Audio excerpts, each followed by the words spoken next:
Hello दोस्तों, स्वागत है आपका आज की क्लास में।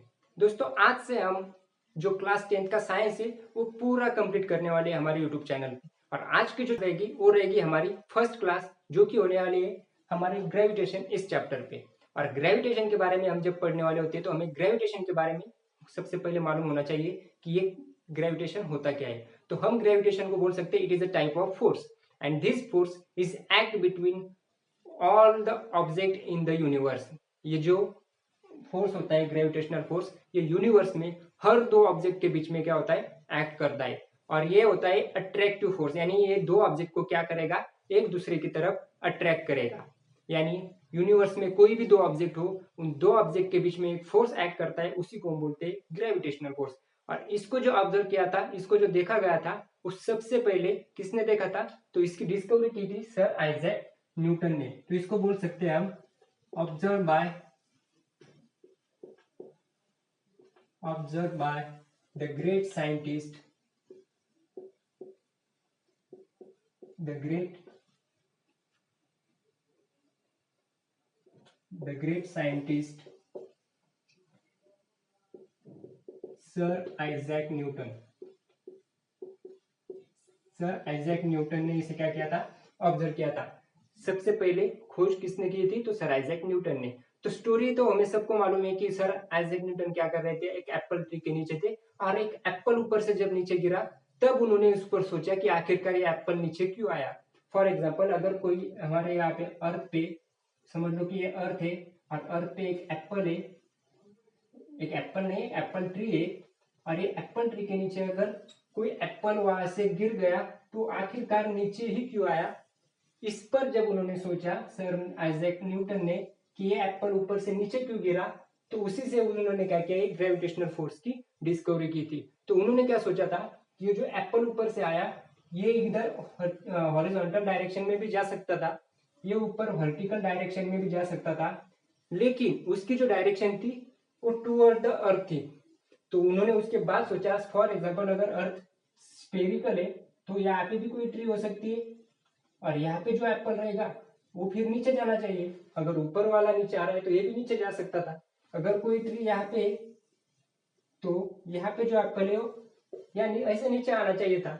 उन्होंने सोचा कि ये जो एप्पल है यहाँ से अर्थ की तरफ आ रहा है, यहाँ से भी इसकी डायरेक्शन अर्थ की तरफ ही है, यानी इस जो एप्पल है इस पर कोई ना कोई ऑब्जेक्ट क्या कर रहा है, अपना फोर्स लगा रहा है। यानी इस ऑब्जेक्ट पर, इस एप्पल पर जब फोर्स लगेगा तो उसकी तरफ क्या होगा, अट्रैक्ट होगा। और इसको जो फोर्स लगाया था वो लगाया था अर्थ ने, इस वजह से वो क्या होता है, अर्थ की तरफ आता है। और जब अर्थ की तरफ आता है तो उसकी जो डायरेक्शन होती है वो टूवर्ड द सेंटर होती है। फिर चाहे ऑब्जेक्ट कहीं पे भी हो, उसकी जो डायरेक्शन रहेगी वो रहेगी toward the centre of the earth. यानी कोई भी ऑब्जेक्ट जब अर्थ की तरफ आएगा तो उसकी जो डायरेक्शन रहेगी वो रहेगी उसकी सेंटर की तरफ। तो वही से उन्होंने देखा कि इसके बीच में जो फोर्स था वो था ग्रेविटेशनल फोर्स, और इसको हम बोल सकते हैं यूनिवर्सल फोर्स। यूनिवर्सल फोर्स क्यों कहा, कि जब उन्होंने सोचा कि अगर ये एप्पल इस ट्री पे और अर्थ के बीच में कुछ डिस्टेंस पे था तब भी उस पर फोर्स लगाया जा सकता था। अर्थ ने उस पर फोर्स लगाया था और अपनी तरफ अट्रैक्ट किया था। तो इसका मतलब अगर कोई ऑब्जेक्ट अर्थ से दूर है, फॉर एग्जाम्पल ये मून है, इसका मतलब कि चाहे कितनी भी दूर को क्यों ना हो, कोई ऑब्जेक्ट एक दूसरे से कितने भी डिस्टेंस पे क्यों ना हो, उनके बीच में एक फोर्स लगता है, उसी को बोलते हैं ग्रेविटेशनल फोर्स। और उसी तरह सन भी क्या करता है, हमारी अर्थ पे फोर्स लगाता है। यानी यूनिवर्स में जितने भी ऑब्जेक्ट, छोटे बड़े जितने भी ऑब्जेक्ट है, उन सब के बीच में एक फोर्स लगता है, उसे बोलते हैं ग्रेविटेशनल फोर्स। और उसकी वजह से हम उसे क्या कहते हैं, यूनिवर्सल। वो यूनिवर्सल क्यों कहा, क्योंकि यूनिवर्स में वो हर ऑब्जेक्ट पे लगता है, इसलिए। उसके बाद इसकी जो डिस्कवरी की थी सर आइजैक न्यूटन ने की थी। और अगर हम इसको डिफाइन करें तो हम बोल सकते हैं it is a force which acts between any two objects in the universe। इसी को बोल सकते हैं हम ग्रेविटेशनल फोर्स। ग्रेविटेशनल फोर्स मतलब क्या, ये फोर्स यूनिवर्स में हर ऑब्जेक्ट के बीच में क्या करेगा, एक्ट करेगा। उसके बाद हम देखेंगे कि आखिरकार ये फोर्स हम देख रहे हैं, फोर्स पढ़ रहे हैं, तो आखिरकार फोर्स क्या होता है। तो फोर्स मतलब क्या, फोर्स को हम बोल सकते हैं किसी भी ऑब्जेक्ट के बीच में, किसी भी ऑब्जेक्ट के शेप में, साइज में या फिर उसकी डायरेक्शन में अगर हमें चेंज लाना है तो उसके लिए हमें वहां क्या करना पड़ेगा, फोर्स लगाना पड़ेगा। यानी कोई भी ऑब्जेक्ट अगर रेस्ट में है तो उस ऑब्जेक्ट को मूवमेंट में लाने के लिए हमें उस पर क्या करना पड़ेगा, फोर्स लाना पड़ेगा। तो उसको हम बोल सकते हैं इट इज पुल और push on an object. Force को हम बोल सकते हैं किसी भी ऑब्जेक्ट पर लगाया गया पुल या फिर पुश, जिससे कि क्या होगा, उसके मोशन में चेंज आएगा। अगर वो रेस्ट में है तो मोशन में आएगा, मोशन में है तो रेस्ट में चला जाएगा। उसके लिए हमें क्या लगाना पड़ेगा, उस पर फोर्स। तो आज हमने देखा कि ग्रेविटेशन क्या होता है और फोर्स भी क्या होता है।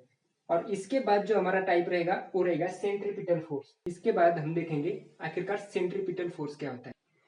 तो यहाँ पे हम देखेंगे कि आखिरकार सेंट्रीपिटल फोर्स, और उससे पहले कि सर्कुलर मोशन क्या होता है।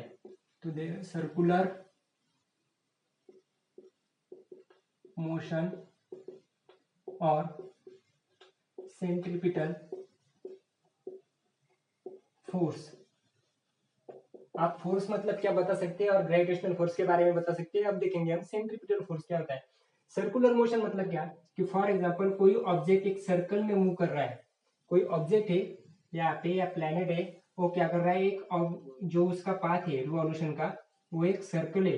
यानी वो एक इमेजिनरी पाथ पे जब मूव करेगा तो उसका जो वो पाथ बनेगा या वो ऑर्बिट बनेगा, वो बनेगा एक सर्कल की तरह। तो सर्कल में मूव कर रहा है, इसलिए हम बोल सकते हैं उसको सर्कुलर मोशन। और जब कोई ऑब्जेक्ट सर्कल में मूव करता है तो उसके सेंटर की तरफ एक फोर्स लगता है, जिसे हम बोलते हैं सेंट्रीपिटल फोर्स। कोई भी ऑब्जेक्ट जब सर्कल में मूव करेगा यानी रिवॉल्व करेगा तो उसके सेंटर की तरफ एक फोर्स लगेगा, जिसे बोलते हैं हम सेंट्रीपिटल फोर्स। इसलिए उसको हम और एक नाम से जान सकते हैं, उसको बोल सकते हैं centre seeking force. Centre seeking force, centripetal force को हम बोल सकते हैं सेंटर सिकिंग फोर्स, क्योंकि ये सेंटर की तरफ क्या होता है, लगता है। किसी भी ऑब्जेक्ट के सेंटर की तरफ लगेगा, उसलिए उसको बोलते हैं सेंट्रीपिटल फोर्स। और अगर किसी ऑब्जेक्ट का सेंट्रीपिटल फोर्स हमें निकालना है तो उसके लिए हमें इक्वेशन दिया होता है, centripetal force is equal to x is equal to mv square upon r. तो इस इक्वेशन से, इस फॉर्मूले से हम सेंट्रीपिटल फोर्स निकाल सकते हैं किसी भी ऑब्जेक्ट के बीच में। अभी यहाँ पे जब ये ऑब्जेक्ट मूव करेगा तो इसमें मूव कर रहा है, मतलब इसमें क्या है, वेलोसिटी है। यानी इसकी हर डायरेक्शन में, हर पॉइंट पे इसकी जो डायरेक्शन रहेगी वो क्या रहेगी, एक अलग रहेगी, चेंज करेगी। यानी उसकी वेलोसिटी की वजह से एक टेंजेंशियल डायरेक्शन में वो क्या करेगा, मूव करेगा। और जब तक ये फोर्स रहेगा तब तक ही मूव करेगा। यानी अगर ये फोर्स नहीं रहा तो ये क्या नहीं कर पाएगा, एक ऑर्बिट में नहीं घूम पाएगा। वो ऑर्बिट से बाहर भी जा सकता है और अंदर भी आ सकता है। तो इसलिए अगर किसी ऑब्जेक्ट को कि एक सर्कल में मूव करना है यानी एक ऑर्बिट में मूव करना है तो उसके बीच में एक फोर्स हमेशा लगेगा, वो रहेगा सेंट्रीपिटल फोर्स। इसको हम बोलते हैं सेंटर सिकिंग फोर्स। तो आज तक हमने जितना कंप्लीट किया वो आपको समझ में आ गया होगा। अब नेक्स्ट जो क्लास रहेगी वो रहेगी हमारी केपलर्स लॉ पे।